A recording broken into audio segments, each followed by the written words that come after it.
આવી રીતે ભલે પશુ છે, આપણે કહીએ છીએ ગૌ માતા છે, બરાબર.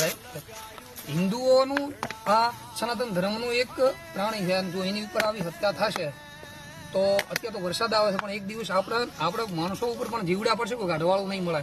સમય છે, હજી સમય છે, સુધરી જો. આ ચેતવણી આપણને જો કોરોના આવ્યો ત્યાં પછી તો વરસાદ ક્યારે ચોમાસામાં વરસાદ નહીં આવ્યો, ભાઈ શિયાળા અત્યારે વરસાદ ચાલુ છે એટલા સમજી જવાનું. એટલે આ કોતરોડાની ટીમ છે, કિશોરિયાની ટીમ છે, 2 કલાકની મહેનત બાદ હવે આને પકડ્યો છે, એની સેવા કરવામાં હાલ ચાલુ છે. તારા દ્વાર ગાયું કરે રે પોકાર.